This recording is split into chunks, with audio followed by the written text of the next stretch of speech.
السلام عليكم ورحمة الله وبركاته. أد بندين سلامة يا وأحمد بوصي مركلة. بل ما أنت وحن دول تجينا أرين لياب عجيب وأرين ده كفارة ولا جاي بينا بدن كينا إنه هراي وأرج هراي ومقل كسر هذا كليب تاني للدعوة.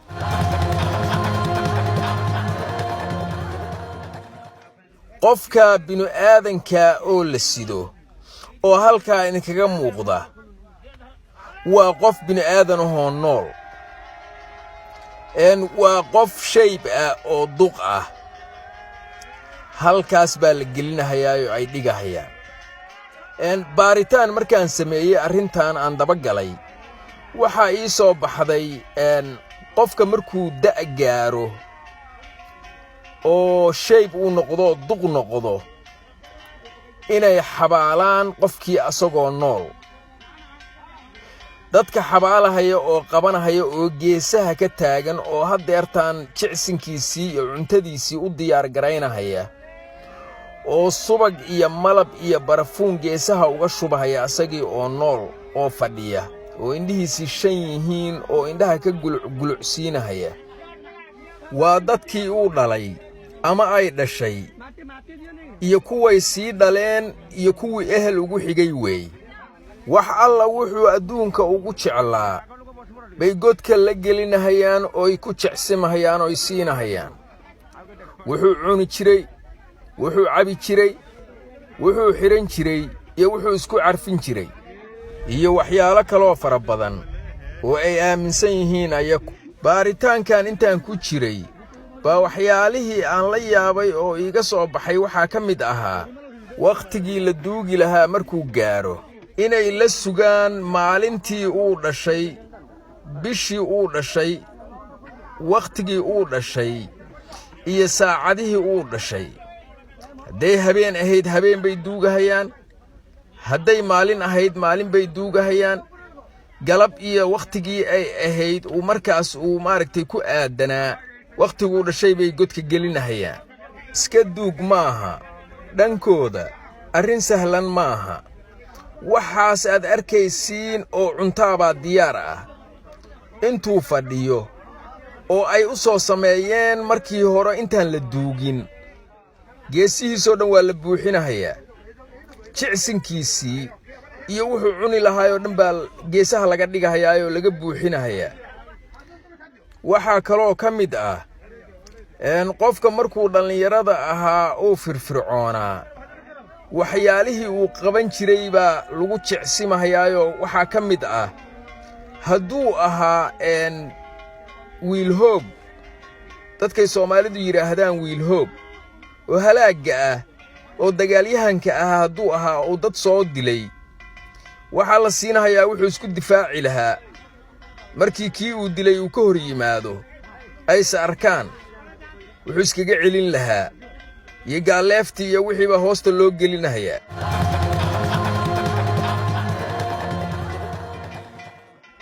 qofkii kilibtaan daawada waxaan filahayaa macnaha ay ii samaysay in uu samayn doonto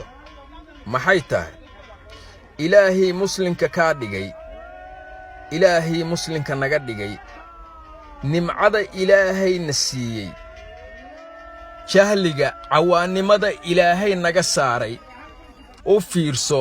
dadka halka idinkaga muuqda iyo annaka adooma ilaahay baan wadana ilaahay baana wada abuurtay bal aan eegno aan isdul taagno ilaahay amaalku noo galay rahiimka amaalku ku galay adoomadaas kala soo dhex baxay islaamkana ka dhigay soo ilaahay nooma hiilin soo ilaahay kuma hiilin adoomadiisa wuxuusan wada siin soo ilaahay kumuusan siin dad badan oo ilaahay amaalka u galay ilaahay saa ugu hiiliyay baan ilaahay ka cabsanayn ilaahay wajiga dhulka u dhigayn gacmaha kor u taagayn oo aan lahayn ilaahow adaa mahad leh alxamdulillaah ilaahow aday mahadu kuu sugnaatay yaa allah adigaa ammaan leh koonka oo leh ilaahow adaa mahad leh aan dhahayn ilaahay carag gelinahaya wuxuusan ilaahay u bannayn samaynahaya dhiig muslin iyo dhiig binu aadan galahaya masaakiin meel iska fadhida qarxinahaya dilahaya dadaan waxba u geysan dulminahaya maalkooda dhacahaya burburinahaya ilmo yar agoon iyo rajay ka dhigahaya bal u fiirso qofkaas amaalkuu ilaahay u galay miyuu u guday jawaabta adinkaan idiin daynahayaa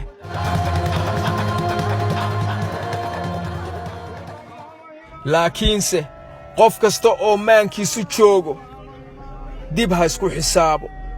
dib ha u fakaro ha fiiriyo kilibtaas idiin muuqata dheh soo addoommadaas ilaahay ma uumin soo ilaahay ima uumin muxuu ilaahay aniga iigala soo dhex baxay ilaahay muxuu aniga iiga choice garaystay oo muslin iiga dhigay oo amaalka intaa la'eg iigu galay soo inaa guddid ma aha u fiirso maantay waalidkaaga iyo laaf wankaaga haddaadan ayakoo nool aadan duugayn haddii aadan gubayn haddii qalfooftooda aadan guriga dhiganayn oodan daawanayn lafahooda intaa shiidid haddaadan hawada raacinayn godka haddaadan cunto ugu geynayn wixii ay jeclaayeen haddaadan garabkooda dhigayn muddo markii la joogo lafahooda haddaadan la soo baxayn soo guul alla nugu galladay maaha ilaahay baa mahad leh marmar baan waxaan la yaabaa oo aad iskugu kay qaban weydaa qof muslin ah oo cawaan iska dhigahayo ilaahay cawaan ka dhigin oo qof kaloo walaalkiisa ah ugu faanahaya qabyaalad iyo reer iyo waxaan jirin oo diinta sal ku lahayn oo ilaahay raalli ka ahayn qof walaalkiis ah oo laga yaabo inuu asagaba ilaahay uga dhow yahay baa waxaa laga yaabaa cusurinimo inuu ku sameeyo laandheerannimo qabyaalad jaahilnimo iyo waxaan jirin inuu guur xalaal ah oo labadaa qof oo muslinka ah ilaahay isku banneeyey oo ilaahay isku xalaaleeyey inuu ka hor istaago oo qabyaalad uga hor istaago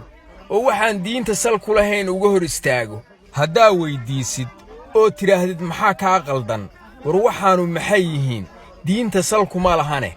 xaggee ka keentay kula waa dhaqan waa ree quraac iyo ree qansax waa halkaan iyo dhinacaan jahliga uusa ilaahay ku ridin oo qofkaasuu asagu xambaarsaday bal eeg waxaa la yaab lahoo kale inaan annakii ku eeganayno dadka noocaas ah oo cusurinnimada iyo jaahilnimada intaa la eg barkanahaya waxaa laga yaabaa inay dad ehel u yihiin culummo ah waxaa laga yaabaa inuu shiikh dhalay waxaa laga yaabaa inay walaalo iyo dad wanaagsan ay la dhasheen oo culummo ah oo diintii yaqaana aysan u nasteexaynayn war aan fadhiga ka kacno jahliga iyo cusurinnimada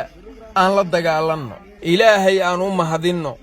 amaalkuu noo galay aan ogaanno